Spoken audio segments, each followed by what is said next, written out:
Olá, buscadores! Estamos iniciando mais uma edição do programa Leituras para Viver Melhor, programa produzido em parceria da Editora Teosófica com a TV Suprem. TV Suprem, que é o canal de comunicação da União Planetária, canal 2 da NET em Brasília. E se você estiver acompanhando pelo YouTube, pelo Spotify, não deixe de curtir o vídeo, se inscrever no canal, que assim você nos auxilia a produzir cada vez mais conteúdo de qualidade para todos vocês. E hoje nós iremos conversar um pouquinho com a professora Lucilena Galvão, da Nova Acrópole. Tudo bem, professora? Seja bem-vinda. Tudo bem, muito obrigada. Uma honra estar aqui. Nós ficamos honrados com a sua disponibilidade de conversar um pouco conosco hoje, né? A professora Lucilena é muito conhecida aí no YouTube, em várias plataformas digitais, nas redes sociais. Ela é professora na Organização Internacional Nova Acrópole há 33 anos, é conferencista, ministra palestras, né, tanto presenciais quanto virtuais, participa de diversos programas e entrevistas na internet. Ela é poetisa, roteirista de peças de teatro, inclusive isso está relacionado com o tema que nós iremos falar hoje, e também escritora, tem vários livros publicados, tem livros para serem lançados, inclusive, na estreia da nova temporada da peça do roteiro de sua autoria, que iremos falar daqui a pouquinho. Ela é nascida no Rio de Janeiro, né? Vive em Brasília há mais de 4 décadas, e seu intuito maior é trazer um conjunto de poemas fortemente marcados por sua experiência como filósofo, né? Gerar momentos de reflexão e de elevação de consciência. Seus poemas já foram convertidos em letras de música para artistas como Zizi Posse, entre outros. Professora, então o tema de hoje é justamente uma peça que tem roteiro de sua autoria, que é Helena Blavatsky, A Voz do Silêncio. Eu, pessoalmente, tive a oportunidade de assistir a peça, tanto no formato online, durante o período de pandemia da Covid-19, e também presencialmente aqui em Brasília. Eu assisti, gostei bastante, fiquei bastante emocionado, né? Eu, como um estudante tanto da vida quanto da obra de Helena Blavatsky, gostei muito do material, tanto do texto, quanto da atuação, da produção, realmente impecável. Fala um pouquinho para nós, professora, como que aconteceu essa conexão, né? Então, você, escritora, professora da Nova Acrópole, e o pessoal estava desenvolvendo já, eu lembro que você comentou um pouquinho, no final da peça você bate um papo, né, com o público, e você fala um pouquinho sobre isso. Então, você recebeu um convite. Fala para nós como começou essa relação, como foi essa experiência de produzir para o teatro, e como que está sendo ainda, né, já que a peça ainda está, cada tempos em tempos tem novas temporadas aí em vários locais do Brasil acontecendo. Sim, tudo começou, na verdade, em 2019. A Beth Zalkman, que é a atriz que faz Helena Blavatsky, e o diretor, Luiz Antônio Rocha, eles queriam fazer uma peça sobre Blavatsky, mas eles não tinham conhecimento suficiente da vida e da obra dela. Então, um amigo deles assistiu a minha palestra sobre A Voz do Silêncio e pensou que eu poderia ser uma boa pessoa para escrever esse texto, que é um pensamento um pouco insólito, né? Porque eu não tinha nenhuma experiência nisso, nunca tinha feito nada parecido. Mas eles fizeram contato comigo e me propuseram. A princípio eu fiquei um pouco assustada, não sabia nem o que era um roteiro de teatro. Eles tiveram que me mandar alguns para que eu conhecesse e soubesse como é um roteiro. E a partir daí, como eu tinha um conhecimento razoável, tanto da vida quanto da obra de Helena Blavatsky, ao longo aí dos anos da minha vida, venho lendo Helena Blavatsky, eu coloquei um monte de livros em cima da mesa, recolhi uma série de pontos que eu queria abordar e comecei a escrever esse roteiro. E mandava para eles, eles colocavam cada vez mais numa forma mais teatral, né? Mas, basicamente, o roteiro original era bem maior do que esse que foi levado para o teatro. Teve alguns cortes pela questão de tamanho, é lógico, né? Porque senão a gente teria uma peça de 2 horas. O roteiro na íntegra hoje está na plataforma de streaming da Nova Acrópole, que é o acropoleplay.com.br. Lá dentro tem o roteiro inteiro, daria pelo menos 2 horas de palestra. Eu gosto do roteiro inteiro, eles também gostaram bastante, mas infelizmente a gente teve que dar uma reduzida. Mas ficou muito belo, o formato final eu gostei bastante. Enfim, nasceu dessa forma. Beth Zalkman é uma atriz muito experiente, com uma capacidade de interpretação fora do comum, e Luiz Antônio Rocha é o tipo do diretor criativo, engenhoso, capaz de criar um clima teatral que eu não conheço outro igual. Ele é muito bom. Então, nós começamos, quando íamos começar, na verdade, nós deparamos com a pandemia. Fizemos uma primeira apresentação no final de 2019, em Fortaleza, e aí, em 2020, veio a pandemia. Foi quando nós tivemos a ideia de fazê-lo online, fazer uma apresentação, fizemos muitas, né, ao longo do ano, de Helena Blavatsky online. Eu gostei bastante, porém, sempre se perde quando você tira uma peça dessa do palco e coloca numa telinha pequena, né? Sempre se perde alguma coisa. Agora, passando a pandemia, nós voltamos a fazer as temporadas tanto de Helena Blavatsky quanto do Profeta de Carlos Gibran, que é outra peça minha também, que está sendo trabalhada pelo Luiz Antônio Rocha. As duas estão sendo levadas pelo Brasil afora. Felizmente, né? Voltamos a uma vida mais ou menos normal. E tem feito muito sucesso. Todo mundo tem gostado muito de ambas as peças. Blavatsky, para mim, eu tenho um carinho muito especial por essa peça, pela própria admiração que tenho por Helena Blavatsky. Quando me chamaram, eu aceitei por uma única razão. Eu achava que Helena Blavatsky merecia uma homenagem e merecia ser mais conhecida pelo público em geral. Foi essa a razão que me levou a aceitar. Com certeza merecia e merece, né? E a obra, como eu comentei, eu assisti na temporada virtual, depois, quando tive a oportunidade presencial, eu fiz questão de ir de novo justamente por isso, né? Que presencial é diferente, né? Você tem toda aquela sinergia, né? Da atriz e do público e de toda a produção da peça.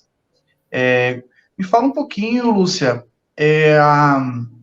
você falou, né, que nunca havia escrito um roteiro de teatro. Eu fiquei curioso, né? Então, você como escritora e poetisa e conferencista, qual foram as principais dificuldades, assim, no início, né? Você disse, então, que, primeiramente, saiu um texto maior do que a versão final, até fiquei curioso para, de repente, né, essa produção da versão estendida, de repente, fosse interessante, né, de ser produzida. Quais foram as principais diferenças e dificuldades que você teve, assim, na adaptação de texto para o roteiro de teatro inicialmente? Uma curiosidade.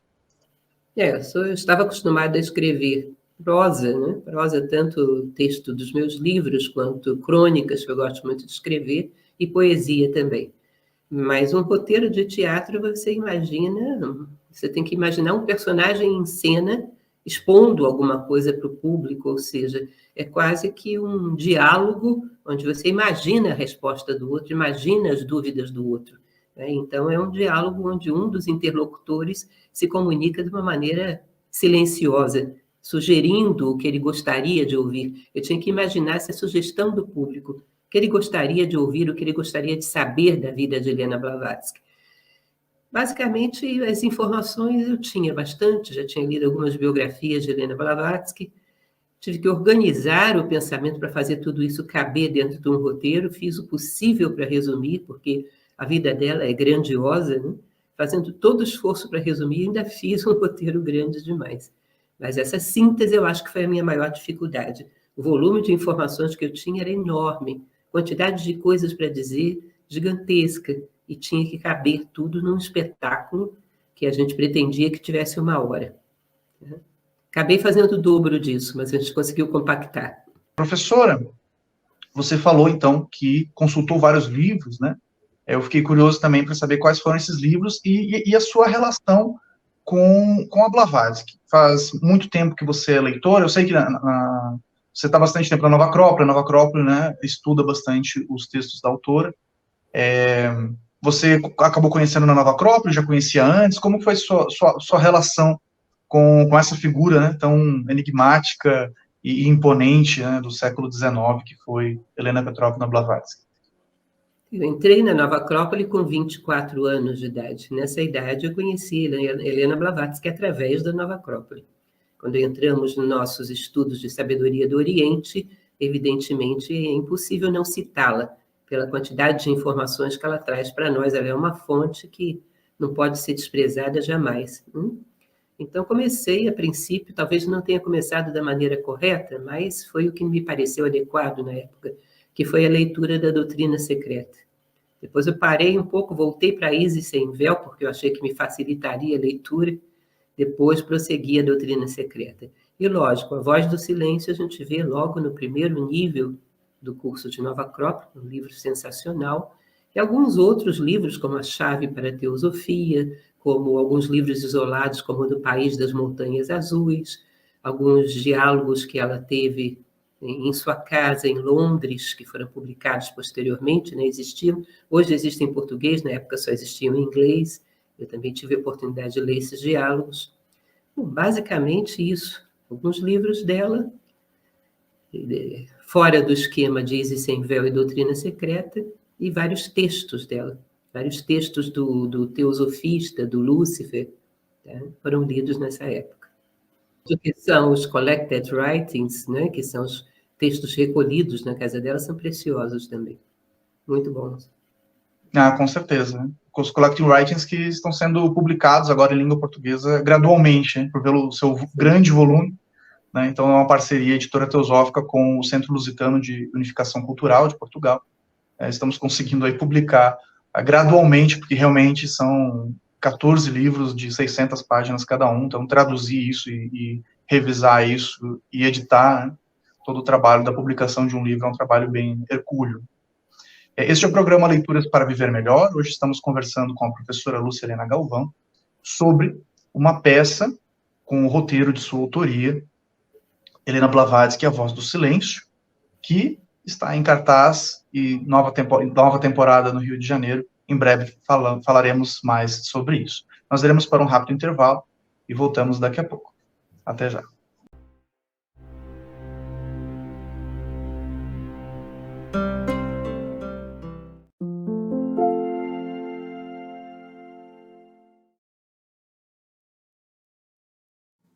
A editora Teosófica está com uma grande novidade para seus leitores. A revista Sofia, publicação que há quase 20 anos apresenta temas relacionados à espiritualidade, autoconhecimento, religiões, ciência e filosofia, agora está disponível também na versão digital. Nesta nova modalidade, o leitor pode acessar todos os mais de 90 exemplares da revista Sofia já publicados, seja na tela de seu computador, tablet ou smartphone, já que o conteúdo se adapta à tela do dispositivo utilizado. Entre em contato pelos canais da editora Teosófica para maiores informações e consulte os valores promocionais para quem já é assinante da revista impressa. Editora Teosófica. Livros para viver melhor.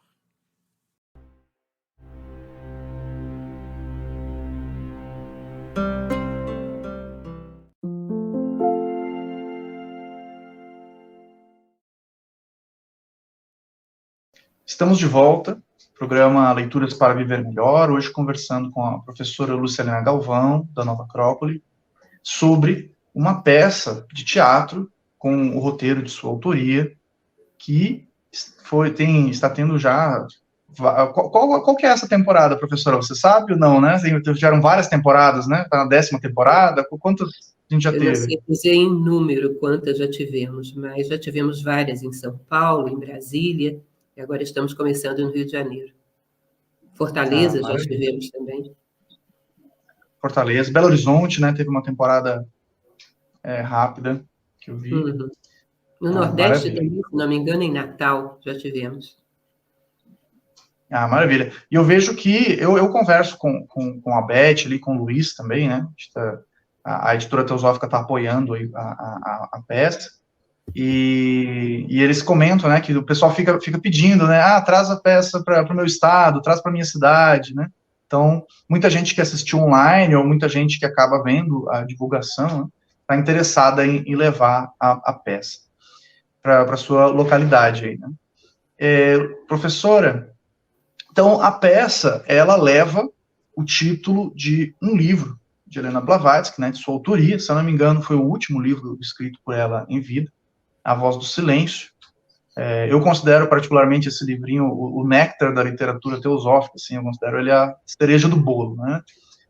Dizem que aqueles sutras, né, aqueles aqueles pequenos ensinamentos que ela trouxe nessa obra, dizem que ela tinha de memória da época que ela passou no Tibete, em treinamento, que ela teria, não só ela teria, né, que o treinamento lá justamente consistia em memorizar esses versos, esses sutras, né, esses pequenos ensinamentos, e ela trouxe, então, nessa obra, não todos eles, né, mas parte desses ensinamentos de memória. E ficou aí eternizada essa obra, que já foi reconhecida, inclusive, por autoridades do budismo como uma obra autêntica relacionada à tradição budista. Né? Como que a peça levando o título do livro, como que o texto, eu sei que você já citou no primeiro bloco, né, que se inspirou em outros livros também, em várias obras, mas como que esse texto em específico está relacionado com o roteiro do monólogo da peça? Na verdade, eu vejo A Voz do Silêncio, concordo com você, que é qualquer coisa de preciosa. A Voz do Silêncio é um livro realmente indispensável, eu diria. Poético, muito belo e muito profundo. Eu vejo como uma jornada de libertação da alma, como se fosse a alma passando por todos os seus portais, por todas as suas provas, para chegar realmente a essa fusão com a unidade, né? Chegar de volta para casa. E essa simplificação bem básica do que é o livro, a gente tentou colocar de alguma maneira como se Helena Blavatsky estivesse fazendo exatamente essa jornada ao longo da sua vida. Que toda a sua vida tivesse sido direcionada para essa libertação da alma das coisas materiais. Que ela já nasce muito predisposta a isso, né? Já nasce com toda uma caminhada para trás, já nasce realmente quase que uma encarnação de coroamento, eu poderia dizer. Então, você vai ver ao longo da peça, o último dia da vida dela, porque toda a peça transcorre no último dia, mas ela faz uma repassada em toda a vida, desde pequena, desde a infância, desde aquele batismo tão especial que ela teve, batismo de fogo, né? Então, a ideia é mostrar uma trajetória concreta de uma alma seguindo aqueles conselhos, passando por todas as dificuldades, sem perder a sua meta, sem perder o seu alvo, uma vida inteiramente altruísta e dedicada a uma causa espiritualista, uma causa de elevação da consciência. E eu acho que quem conhece A Voz do Silêncio pode perceber isso, essa trajetória. É como se ela tivesse escrito de uma trajetória, que é lógico, como Caibalion diz, o que é acima é abaixo. Em alguma medida, em todos os níveis, a gente faz uma réplica dessa trajetória segundo as nossas possibilidades, né? Blavatsky, segundo as possibilidades dela, que para nós são muito, muito acima daquilo que a gente concebe, ela viveu essa trajetória. Ela executou esse processo de elevação da alma, de quase que oferenda da sua alma a uma causa maior do que a mera vida material. Como se a sua vida fosse realmente uma voz do silêncio.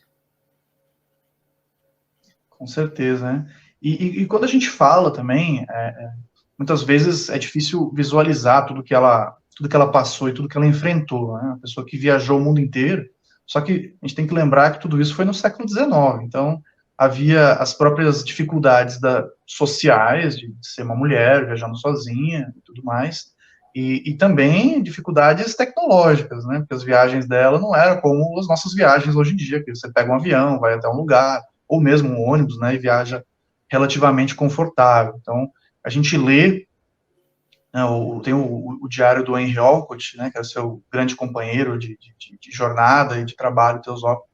A gente vê, né, eles descrevendo que viajavam de carro de boi, né, viajava de navio, mas passava várias semanas dentro do navio, ou até meses para chegar em algum lugar, enfrentou naufrágios, enfim. Então, era uma vida de bastante dificuldade. E toda a produção literária dela, também a gente tem que pensar que nós não estamos falando de alguém digitando um texto no Word, né, ou mesmo uma máquina de escrever. Né? Então, era tudo manuscrito. E dizem que ela era muito perfeccionista, que ela, inclusive, tinha no canto do seu escritório vários papéis amassados, porque ela sempre achava que não estava bom o suficiente, né, e acabava refazendo, às vezes uma página ela refazia até 10, 15 vezes o mesmo texto. Então, realmente foi uma vida, como você disse, né, a régua de Blavatsky é muito alta, né? É muito difícil a gente se equiparar ou se comparar, porque realmente foi um grande sacrifício numa época onde as coisas eram muito difíceis, tanto socialmente quanto tecnologicamente e tudo mais, e mesmo assim ela conseguiu fazer muito mais do que a maioria de nós consegue fazer em vida, né? E não é simplesmente tudo isso é importante que você falou, as dificuldades que ela passou, mas isso poderia caracterizar um aventureiro. Mas ela foi mais do que ir aos lugares. O que ela foi buscar lá, para mim, é o mais importante. A capacidade que ela tinha de localizar. Logicamente, os seus mestres devem ter ajudado nisso, né? Onde no mundo havia uma parcela de sabedoria que havia que ser resgatada. E ela vai realmente aos 4 cantos do mundo buscando essas parcelas de sabedoria. Então, ela vai e extrai a essência da sabedoria de cada lugar. E isso é que é sensacional. Ir aos locais, nós vamos. Mas não sabemos muito bem ver o que estamos presenciando, não sabemos extrair dali seu melhor conteúdo. E ela tinha essa capacidade. Com certeza, né? Extrair o néctar de cada tradição e produzia uma síntese de tal relevância que até hoje nós estamos aí debruçados, nós e muita gente no mundo inteiro, tentando entender os textos dela. Professora, como foi para você? Eu, de minha parte, foi bem impactante, né? Porque a gente imagina como seria Blavatsky, né? Nós temos algumas fotos em preto e branco, não muitas, e até dizem que o Thomas Edison, né, chegou a criar uma invenção e gravar a voz de Blavatsky na época, mas infelizmente essa gravação não sobreviveu ao tempo. E como foi para você ver uma versão de Blavatsky, obviamente, materializada ali, incorporada, né, na figura da Beth, no palco? Eu, de minha parte, fiquei bastante emocionado, assim, eu achei que ela fez bastante jus à figura imponente da personagem. Mas eu queria saber como foi para você, né, ainda mais com um texto de sua autoria, eu acredito que deva ter sido bem impactante. Sim. Beth tem o hábito de descer do palco e caminhar no meio das pessoas, né? Estou dando um spoiler aí da peça. E esse momento, quando ela passou diante de mim na primeira apresentação em Fortaleza, 2019, eu confesso que eu fiquei um pouco paralisada. Era uma sensação de como se ali a gente tivesse invocado algo de realidade, como se algo de Blavatsky estivesse ali. A gente sempre teve, ao longo da peça, eu acho isso extremamente importante, uma postura cerimonial, uma postura de extremo respeito por aquela que nós estávamos retratando. Até nos ensaios, tudo era muito cuidadoso, tudo era muito respeitoso. Uma das primeiras coisas que aconteceram quando a gente começou os ensaios foi eu presentear um busto de Helena Blavatsky, um pequeno busto, para a Beth, que ela carrega com ela para todo canto quando vai interpretar. Ou seja, para que a gente tivesse essa postura bem cerimonial. A ideia da peça é que correspondesse, que fosse uma homenagem que ela gostaria de assistir. Então, é como se a gente tivesse invocado algo da força, da presença dela. E realmente, para mim, foi muito impactante. Ainda hoje, que eu costumo ir em todos os lançamentos, né? Ainda hoje eu fico bastante impactada quando volto a assistir, sei lá quantas vezes já assisti. Volto a assistir, eu sinto ainda aquele impacto, como se algo dela realmente estivesse ali, pela maneira respeitosa com que a gente tratou todo o processo. Como se a gente tivesse realmente conseguido invocar alguma coisa a mais. Maravilha. E a peça agora, né, então, está para estrear uma nova temporada no Rio de Janeiro, que vai ficar, inclusive, bastante tempo em cartaz. Essa vai ser uma temporada relativamente longa, em comparação às anteriores, que ocorreram recentemente em São Paulo e Belo Horizonte, que foram mais rápidas. Então, a nova temporada vai estrear no dia 27 de julho e ficará em cartaz até o dia 17 de setembro. Então, aí teremos praticamente 2 meses aí de exibição. E terá 3 exibições semanais, né? Então, nas sexta-feiras, às 21 horas, sábados, às 20 horas e domingo, às 19 horas, no Teatro Fashion Mall, né, que fica ali na entrada da Gávea, no shopping, junto ao shopping, né, no segundo andar do shopping. Este foi mais um episódio do programa Leituras para Viver Melhor. Hoje conversamos com a professora Lucilena Galvão, da Nova Acrópole, sobre uma peça em homenagem, um monólogo em homenagem a Helena Blavatsky e A Voz do Silêncio, a peça estrelada pela Beth Zalkman, com encenação do Luiz Antônio Rocha, que terá agora a nova temporada no Rio de Janeiro. Nós vamos ficando por aqui e até o nosso próximo encontro.